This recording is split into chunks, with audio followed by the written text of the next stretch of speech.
Hello दोस्तों, नमस्कार। स्वागत है आप सभी का पीके एजुकेशन कोर्स पर।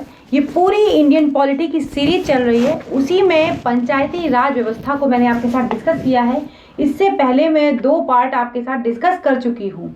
तो जिन लोगों ने उन वीडियोस को नहीं देखा है, उनका लिंक आपको डिस्क्रिप्शन में मिल जाएगा। आप उनको जाकर देखें तो आपको ये पूरा चैप्टर यहाँ से समझने में आसानी होगी। मैंने आपको बताया कि लोकतांत्रिक विकेंद्रीकरण के लिए हमने पंचायती राज व्यवस्था को अपनाया। जैसे कि गांधी जी की अगर बात करें, वो हमेशा चाहते थे कि जो स्तर है गांव तक लोगों को सुविधाएं मिले। इससे लोकतंत्र की जड़ें क्या होंगी, मजबूत होंगी और हम उनकी आवश्यकताओं को, उनकी ज़रूरतों को क्या क्या है उस हिसाब से कामों को करेंगे तो हमें बहुत ज़्यादा लोकतंत्र जो हमारा है वो बहुत अच्छे से मजबूत बना रहेगा। इसी के लिए प्रावधान किया गया था। मैं आपको थोड़ा सा पुराने चैप्टर की समरी बता रही हूँ यहाँ पर। इसी के लिए प्रावधान किया गया है आर्टिकल 40 में, जो कि हमारे क्या है, राज्य के नीति निर्देशक तत्वों के तहत ग्राम पंचायतें हैं उनके गठन की बात करी गई है। अब लेकिन ये क्या था, ये स्वेच्छा से था, ये कोई कंपलसरी नहीं था, कोई ऐसा हमारे कॉन्स्टिट्यूशन में ऐसा प्रावधान नहीं था कि उनको कोई ये चीजें क्या थी, जो डीपीएसपी हैं हमारे, वो राज्य में मर्जी पर छोड़ दिए गए थे, राज्य की मर्जी पर, कि उनको जरूरत लगती है तो वो बनाएंगे पंचायती व्यवस्था को, नहीं लगती तो नहीं बनाएंगे। इसके बाद फिर क्या हुआ, धीमे धीमे इस आर्टिकल 40 के तहत अगर आपको पता है तो 2 अक्टूबर, कब की बात करूं, 2 अक्टूबर 1956 को राजस्थान के नागौर जिले में पहली बार ये पंचायती राज व्यवस्था को लागू किया गया। कई बार एग्जाम में ऐसा पूछा जाता है। तो ये जो चीजें थी, इसकी वजह से अब समितियां बनी बहुत सारी, और समितियों ने ये कहा कि क्यों ना जो विकेंद्रीकरण है, मतलब सत्ता का बंटवारा, सत्ता सभी के पास हो और जो गांव हैं वो अपने अधिकारों के हिसाब से, अपनी चीजों के और अपनी जरूरतों के हिसाब से अपने कामों को कर सके। तो उसके लिए वित्त मुहैया कराया जाए, समय समय पर चुनाव कराए जाए पंचायत के, मतलब कुल मिला के कॉन्स्टिट्यूशन में उनको एक दर्जा मिलना चाहिए। इसके लिए मैंने आपको डिस्कस करी थी, बलवंत राय मेहता समिति डिस्कस करी थी, अशोक मेहता समिति डिस्कस करी थी, जीवी के राव समिति डिस्कस करी थी और करी थी एल.एम. सिंघवी। एल.एम. सिंघवी सबसे ज्यादा महत्वपूर्ण थी, क्योंकि यहाँ पर क्या बात करी गई थी, यही वो पहली समिति थी जिसमें कहा गया था कि इनको संवैधानिक दर्जा दिया जाना चाहिए। किसको? पंचायतों को। इन्होंने बात करी संवैधानिक दर्जे की, इन्होंने बात करी न्याय पंचायत की, ठीक है ना, और न्याय पंचायत की, और इन्होंने बात करी त्रिस्तरीय स्तर पर पंचायतें होनी चाहिए, त्रिस्तरीय। तो ये सारी चीजें इसमें महत्वपूर्ण थी। और जो बलवंत राय मेहता समिति, उसने भी 3 स्तरीय पंचायत की मांग करी थी। तो ये कुछ समितियां थी जिनके बारे में डिटेल में मैं आपको बता चुकी हूँ। आज हम देखेंगे कि 1992-73 जो संशोधन है, संविधान संशोधन अधिनियम है, 73वां संविधान संशोधन अधिनियम बहुत ही ज्यादा महत्वपूर्ण है। कई बार सिर्फ इतना ही पूछ लिया जाता है आपसे कि 73वां संविधान संशोधन किससे संबंधित है, तो आपको पता होना चाहिए ये है पंचायती राज व्यवस्था से संबंधित। किससे है? पंचायती राज व्यवस्था से संबंधित है। अब अधिनियम का महत्व क्या क्या है इसमें देखते हैं। देखिए, इस अधिनियम ने भारत के संविधान में एक नया खंड जोड़ा। कौन सा? 9 जोड़ा, और इसे पंचायतें नाम से इसे भाग में उल्लेखित किया गया है। पंचायतें नाम से इस भाग को क्या किया गया है? उल्लेखित किया गया है। और भाग कौन सा था? भाग 9। अगर मैंने आपको बताया भाग 9, ये बहुत ध्यान रखने वाली बात है, बहुत बार एग्जाम में पूछा जाता है। और अनुसूची जोड़ी 11वीं अनुसूची जोड़ी हमने। और क्या हुआ? आर्टिकल 243 से लेकर 243 ड़ा लिख लीजिए, या 243 ओ में इसके सम्मिलित जो भी हैं वो प्रावधान इसमें कॉन्स्टिट्यूशन में किए गए। और जो 11वीं अनुसूची जोड़ी, 11वीं, उसमें क्या है कि जो सूची जोड़ी, उसमें 29 कार्यकारी विषय वस्तु शामिल है। अब ये 29 कार्यकारी विषय क्या है? जैसे कि अगर बात करा जाए, कृषि से संबंधित विस्तार की बात हो गई, भूमि विकास हो गया, लघु सिंचाई हो गई, जल प्रबंधन हो गया, नदियों के बीच जो भूमि विकास है उसके से संबंधित बात हो गई, जितनी भी गांव की समस्याएं हैं उन सभी को बढ़ाने के लिए, सभी समस्याओं को कम करने के लिए और विकास को बढ़ाने के लिए सारी बातें करेंगी। जैसे कि पशुपालन हो गया, दुग्ध व्यवसाय हो गया, मत्स्य पालन हो गया, मत्स्य उद्योग हो गए, लघु वन उत्पत्ति हो गई, सड़कें हो गई, पीने वाला पानी हो गया, ग्रामीण विकास हो गया, खादी ग्राम एवं कुटीर उद्योग हो गए। तो बहुत सारे ऐसे 29 विषय इसमें समाहित किए गए। तो आपको ये बात है, यहाँ से क्वेश्चन बहुत ज़्यादा महत्वपूर्ण है और पूछे जा सकते हैं, तो इसको आपको ध्यान से समझने की ज़रूरत है। इसमें बताया मैंने आपको 11वीं अनुसूची किससे संबंधित है आपको पता होना चाहिए।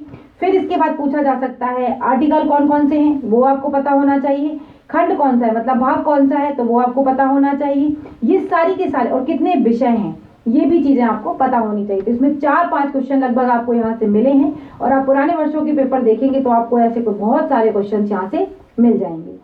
अब देखते हैं, इस अधिनियम ने संविधान के 40वें अनुच्छेद एक व्यवहारिक रूप दिया। जो आर्टिकल 40 था वो क्या था, एक व्यवहारिक रूप से था जो हमारे डीपीएसपी में था, ये चीज़ मैं आपको बता ही चुकी हूँ।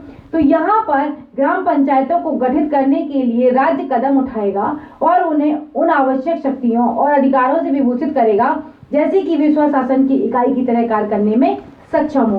स्वशासन इसका मतलब है कि जो पंचायती राज व्यवस्था है वो एक तरीके की स्वशासन व्यवस्था को भी दर्शाती है।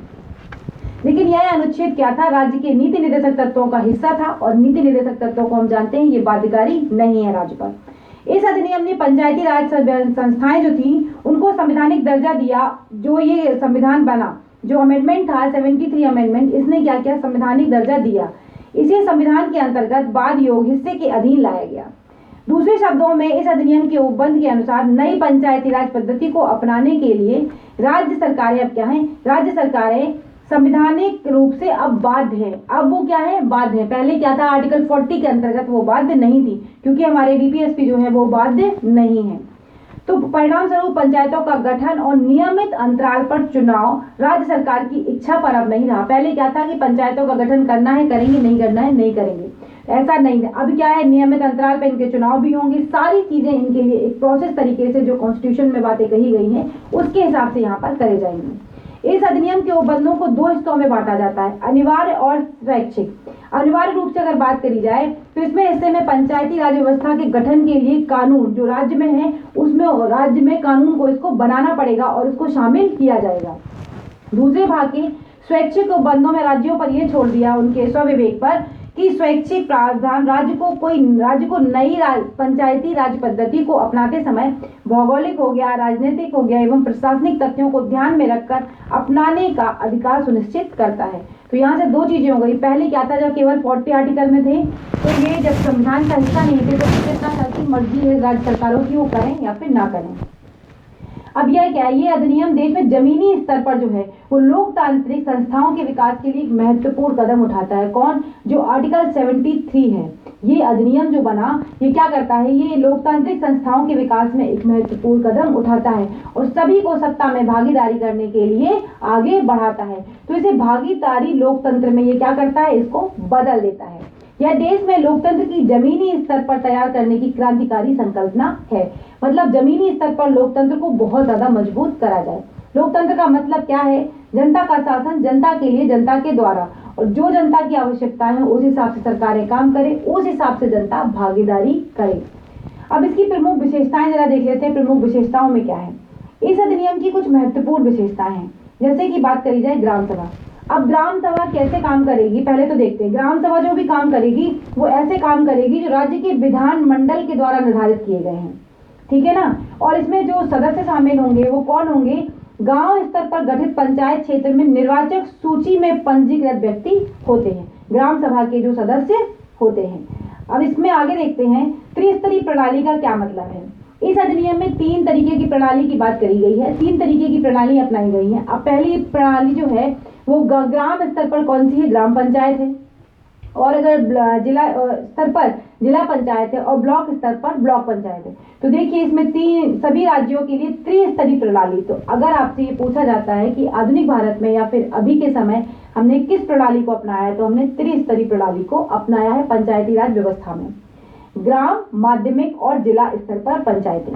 ग्राम स्तर पर जो होती हैं इसका जो अध्यक्ष होता है या तरीके का मुखिया कहा जाता है उसे, और पंचायत समिति जो होती है इसका क्या होता है, जो माध्यमिक लेवल पर होती है इसके प्रमुख होते हैं, और जिला स्तर पर जो होती है, जिला स्तर पर होती है जिला परिषद, और इसके अध्यक्ष होते हैं।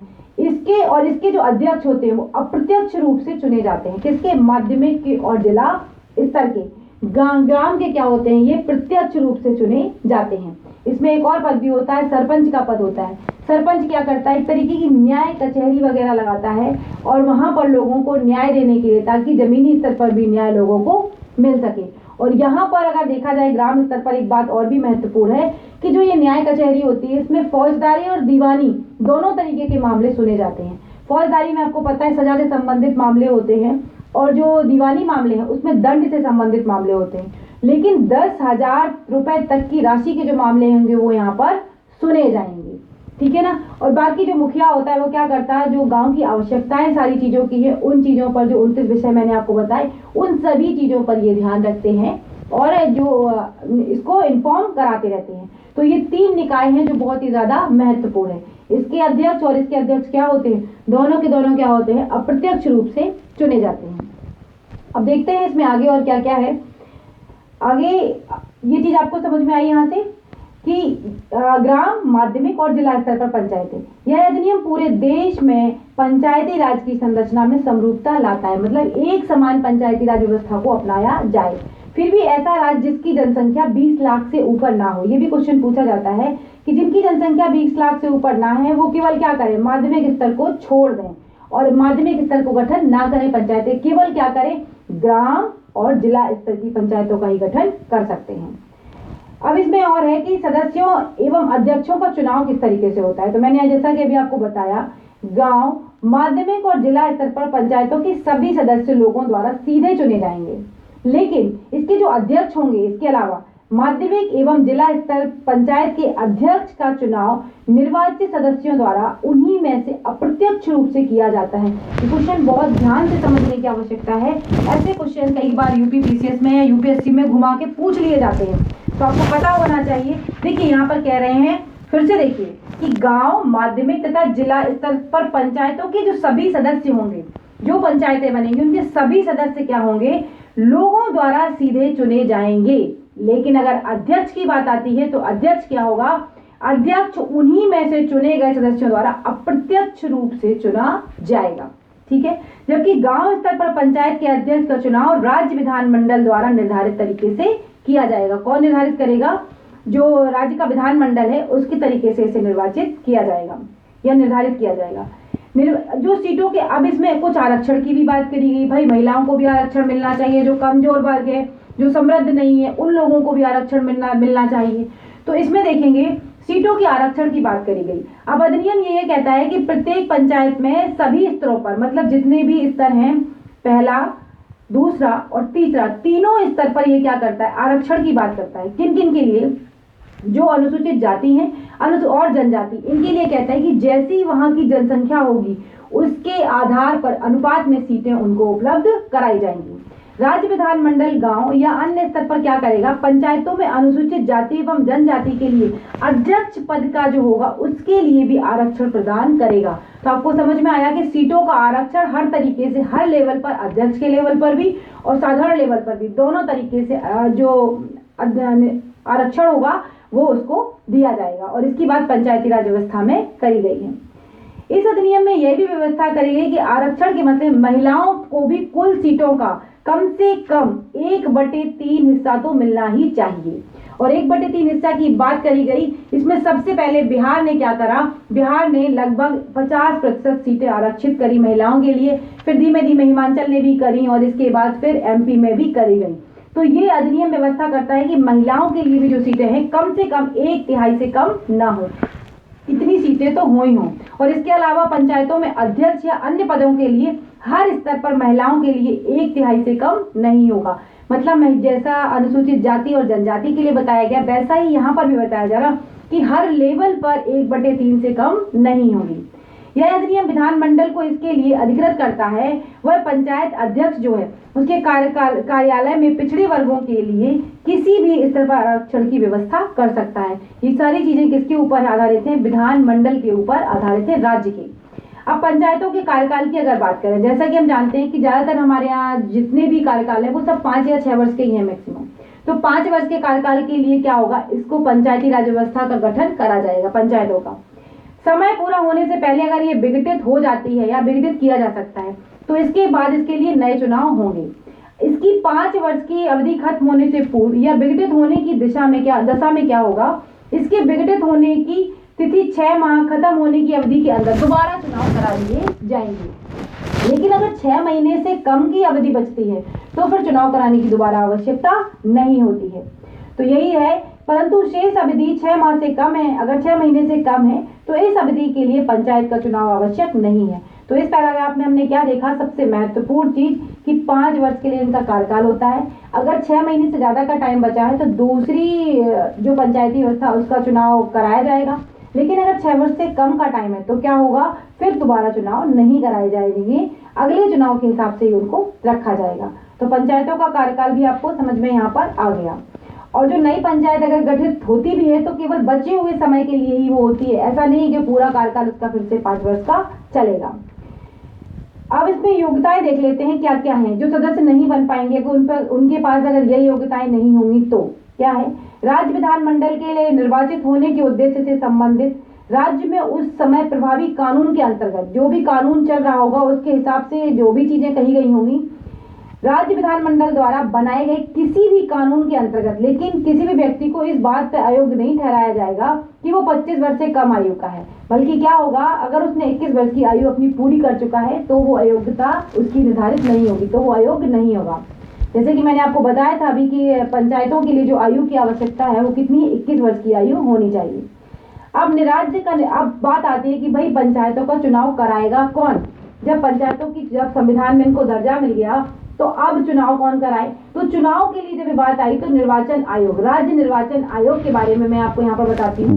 तो राज्य निर्वाचन आयोग एक ऐसा आयोग होगा जो इसकी तैयारी करेगा, चुनावी प्रक्रिया की इनके निर्देशन में रहेगा, मतदाता सूची तैयार करेगा और हर तरीके का नियंत्रण और पंचायतों के सभी चुनाव संपन्न कराने की शक्ति राज्य निर्वाचन आयोग में निहित है। पूछा जाता है प्रश्न कि पंचायतों का चुनाव कौन कराता है, तो आपको पता होना चाहिए राज्य निर्वाचन आयोग इसका चुनाव कराता है। इसको नियुक्त कौन करता है, इसको राज्यपाल नियुक्त करता है। ये भी क्वेश्चन पूछा जाता है कि राज्य निर्वाचन आयोग जो है उसको कौन नियुक्त करता है, तो राज्यपाल के द्वारा इसको नियुक्त किया जाता है। उसकी सेवा शर्तें और पदावधि भी राज्यपाल द्वारा ही निर्धारित की जाएंगी। इसे राज्य के उच्च न्यायालय के न्यायाधीश का हटाने के लिए निर्धारित तरीके के अलावा अन्य किसी तरीके से नहीं हटाया जा सकता। ये भी पूछा जाता है कि जैसे राज्य का उच्च न्यायालय को न्यायाधीश है उसको हटाया जाता है, वैसे ही सेम टू सेम जो निर्वाचन आयोग होगा उसको भी उसी तरीके से, या जो निर्वाचित आयुक्त होगा उसी को वैसे ही हटाया जाएगा। इसकी नियुक्ति के बाद इसकी सेवा शर्तों में कोई भी कमी नहीं की जाएगी जिससे कि उसे किसी भी तरीके का नुकसान हो। पंचायतों के चुनाव संबंधित सभी मामलों पर राज्य विधान कोई भी उपबंध बना सकता है। जो राज्य है उस पर कोई भी नियम या विधानमंडल नियम बना सकता है। अब शक्तियां और कार्य क्या होंगे इसके देखते हैं। राज्य विधानमंडल पंचायतों को आवश्यकता अनुसार ऐसी शक्तियां और अधिकार दे सकता है जिससे कि वह स्वशासन संस्थाओं के रूप में कार्य करने में सक्षम हो सके। इस तरह की योजना में उपयुक्त स्तर पर पंचायतों के अंतर्गत शक्तियां और जिम्मेदारियां दी जाएंगी जो कि निम्नलिखित देखते हैं। आर्थिक विकास और सामाजिक न्याय के कार्यक्रमों को तैयार करने से, और आर्थिक विकास और सामाजिक न्याय के सौंपे जाए कार्यक्रमों को क्रियान्वित करना जिसमें 11वीं अनुसूची में 29 विषय शामिल किए गए हैं। ये सारी चीजें देखिए, जब स्वायत्ता मिल रही है तो फिर उस तरीके से अधिकार भी मिले उन चीजों के बारे में जो हमारे पास सूची में विषय डाले गए हैं, उन पर खास ध्यान दिया जाए कि इनके लिए ये काम होने से जो स्थान है या मतलब मैं बात करूं जो गांव है उनका विकास होगा। तो राज्य का विधानमंडल है निम्न अधिकार रखता है, वो क्या करता है, देता है इनको कि पंचायतों को उपयुक्त कर, कहीं से तो उन्हें पैसा मिलना चाहिए, टैक्स कलेक्शन चीजें होंगी तभी तो उनके पास पैसे आएंगे, तो चुंगी शुल्क लगाना और उनके संग्रहण के लिए प्राधिकृत कर सकता है कौन, राज्य का विधानमंडल। और राज्य का विधानमंडल ये भी कर सकता है कि सरकार द्वारा आरोपित और संग्रहित जो कर हैं, चुंगी, मार्ग कर और शुल्क पंचायतों को सौंपे जा सकते हैं, ये भी राज्य सरकारें कर सकती हैं।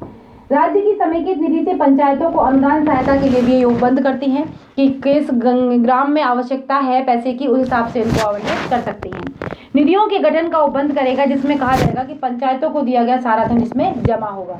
इस तरीके की निधियां होंगी कि सारा धन इसमें जमा होगा। अब अगर देखा जाए इसमें और आगे है, एक मिनट, हाँ, वित्त आयोग। अब देखते हैं वित्त आयोग, भाई इनके लिए पैसा कौन मुहैया कराएगा। तो पैसे की बात आई तो वित्त आयोग का गठन किया जाएगा। राज्यपाल क्या करेगा, प्रत्येक 5 वर्ष के लिए एक वित्त आयोग का गठन करता है। और वित्त आयोग क्या करता है, वो सारी समीक्षा करता है राज्य और पंचायती राज जो भी हैं, राज्य और गांवों में देखता है टैक्स का कलेक्शन जो भी हुआ है, उनको बंटवारा और किस तरीके से उन्हें बताता है कि यहाँ पर धन की आवश्यकता है। यह आयोग राज्यपाल को निम्न सिफारिशें करेगा। क्या है, राज्य सरकारों द्वारा लगाए गए कुल करों, चुंगी, मार्ग कर एवं एकत्रित शुल्कों का राज्य और पंचायतों के लिए बंटवारा, जो राज्य और पंचायतें उनके बीच में बंटवारे की बात करेगा। करों, चुंगी और मार्ग कर जो होंगे, शुल्कों का निर्धारण कर पंचायतों को सौंपे गए हैं। ये सारी की सारी चीजें क्या है, कई बार ऐसे पॉइंट्स हैं, चुंगी कर पूछ लेता है, कौन कलेक्ट करता है, तो ये चीजें आपको पता होनी चाहिए, ये कई बार एग्जाम में पूछी जाती हैं। राज्य की समेकित निधि कोष से पंचायतों को दी जाने वाली अनुदान सहायता, पंचायतों की वित्तीय स्थिति के सुधार के लिए आवश्यक उपाय, और राज्यपाल द्वारा आयोग को सौंपे जाने वाला कोई भी मामला जो पंचायतों के लिए मजबूत वित्त का प्रावधान करता हो या फिर मजबूत वित्त के लिए हो। कुल मिला के अगर आप देखें, वित्त आयोग का सीधा सीधा मतलब ये है यहाँ पर कि राज्यों में और पंचायती व्यवस्थाएं जो है उनमें टैक्स कलेक्शन जो भी हुए हैं या जो ग्राम पंचायतें टैक्स कलेक्शन कर रही हैं वो किस तरीके से बंटवारा, पैसे का किस तरीके से बंटवारा किया जाएगा या फिर वित्त का किस तरीके से बंटवारा किया जाएगा, और क्या क्या पावर्स हम जो देंगे अपनी पंचायतों को दे सकते हैं। राज्य विधानमंडल आयोग की बनावट, इसके सदस्यों की आवश्यक योग्यताएं तथा चुनने के तरीके को निर्धारित कर सकता है। राज्यपाल आयोग के द्वारा की गई सिफारिशों को की गई कार्यवाही रिपोर्ट के साथ विधानमंडल के समक्ष क्या करता है, प्रस्तुत करेगा, जैसे कि राष्ट्रपति करता है। केंद्रीय वित्त आयोग भी राज्यों के पंचायतों के पूरक स्रोतों में वृद्धि के लिए राज्य की समेकित विधि आवश्यक उपायों के बारे में सलाह देगा। राज्य वित्त आयोग द्वारा दी गई सिफारिशों के आधार पर जो राज्य का वित्त आयोग होगा उसमें केंद्रीय वित्त आयोग भी इस तरीके की सलाह दे सकता है। अब देखते हैं लेखा परीक्षण का क्या अर्थ है। लेखा परीक्षण राज्य विधानमंडल पंचायतों के खातों की देखरेख और उनके परीक्षण के लिए प्रावधान कर सकता है। संघ राज्य क्षेत्रों पर लागू होना, भारत का राष्ट्रपति किसी भी संघ राज्य क्षेत्र अपवाद अथवा संशोधन के साथ लागू करने के लिए निर्देश दे सकता है। छूट प्राप्त राज्य व क्षेत्र, इसमें तो यह जो कानून है वो जम्मू कश्मीर, नागालैंड, मेघालय, मिजोरम और कुछ अन्य विशेष क्षेत्रों पर लागू नहीं होता है। कई बार ये चीज़ें एग्जाम में पूछी जाती हैं कि किन किन क्षेत्रों पर पंचायती राज व्यवस्था लागू नहीं होती है। इन क्षेत्रों के अंतर्गत उन राज्यों के अनुसूचित आदिवासी और क्षेत्रों में मणिपुर के उन पहाड़ी क्षेत्रों में जिला परिषद का अस्तित्व में है। यहाँ पर क्या है, जिला परिषद अस्तित्व में है। पश्चिम बंगाल को दार्जिलिंग जिला, जहाँ पर दार्जिलिंग गोरखा हिल परिषद अस्तित्व में है, वहाँ पर ये चीज़ें क्या है, लागू नहीं है। हालांकि संसद चाहे तो ऐसे नियम और अपवाद बनाकर इनको ठीक कर सकती है और बाद में अनुसूचित क्षेत्रों एवं जनजाति क्षेत्रों में इनको लागू कर सकती है अगर वो उचित समझे तो। वर्तमान कानून की जो निरंतरता है एवं पंचायतों का अस्तित्व, उसमें देखते हैं पंचायतों से संबंधित राज्य के सभी कानून प्रभावी रूप से इस अधिनियम के प्रारंभ होने के 1 वर्ष की अवधि खत्म होने तक लागू रहेंगे, जो भी इसमें प्रावधान करे गए हैं। दूसरे शब्दों में अगर कहा जाए तो ये है कि कोई भी राज्य नए पंचायती राज कार्यक्रम को 24 अप्रैल 1993 के बाद अधिकतम 1 वर्ष की अवधि के अंदर अपनाए, जो भी इस अधिनियम की शुरुआत की तारीख है उस हिसाब से इनको अपना सकता है। फिर भी एक बात करी जा रही कि फिर भी यह कानून लागू होने से पूर्व बनी पंचायत अवधि तक खत्म होने तक का कार्यकाल पूरा कर सकती हैं, यदि वह राज्य विधान उससे पूर्व शीघ्र ही विघटित ना कर दी जाए तो। मतलब जब ये अधिनियम पारित हुआ उसके बाद से 1 साल के भीतर से जितने भी राज्य हैं वो अपने लिए क्या कर सकते हैं, जो पंचायती राज व्यवस्था है उसको गठित कर सकते हैं। इसके परिणाम स्वरूप 73वें संविधान संशोधन अधिनियम और 1992 के अनुसार नई व्यवस्था अपनाने के लिए अधिकांश राज्यों ने 1993 एवं 1994 पंचायती राज अधिनियम पारित किए। तो इस पूरे जो चैप्टर में मैंने आपको बताया कि पंचायती राज व्यवस्थाएं किस तरीके से काम करती हैं, लेकिन कई बार ये भी होता है इनमें कुछ नेगेटिव पॉइंट्स भी हैं, वो मैं ज़्यादा आपको डिटेल में नहीं बताऊंगी, थोड़ी थोड़ी चीज़ें आपके साथ डिस्कस कर लेती हूँ। जैसे पर्याप्त हस्तांतरण का अभाव, इसमें क्या है कि अगर फंड जो है वो पंचायती राज्यों के पास अगर अच्छे से फंड नहीं पहुँचता तो वो अपने काम जो है अच्छे से नहीं कर पाती हैं, ना ही अपने कार्य संपन्न कर पाती हैं और ना ही अपनी जिम्मेदारियों को वो पूरा कर पाती हैं। और इसमें एक चीज़ और भी है कि फंडों की प्रकृति जो होती है, अब कुछ हिस्से ऐसे हैं जहां पर अनुकूल तरीके से ये जो गतिविधियां हैं वो नहीं चल पाती हैं, कुछ परियोजनाएं काम नहीं कर पाती हैं। अगर उनके लिए फंड प्रॉपर नहीं दिए जाएंगे तो जो परियोजनाएं बताई गई हैं उनके लिए भी काम आसानी से नहीं हो पाता है। सरकारी निधि पर अधिक निर्भरता रहती है, क्योंकि सरकार जब तक पैसे को नहीं देगी तब तक क्या होगा कि जो पंचायतें हैं वो संसाधन कैसे अपने जुटाएंगी और कैसे स्वयं अपने जो टैक्स है उनको इकट्ठा करें, और इस हिसाब से वो आत्मनिर्भर नहीं बन पाती हैं। वित्तीय अधिकारों के लिए भी ये क्या करते हैं, दूसरों पर डिपेंड है, दूसरों इन द सेंस राज्य सरकारों पर डिपेंड होते हैं।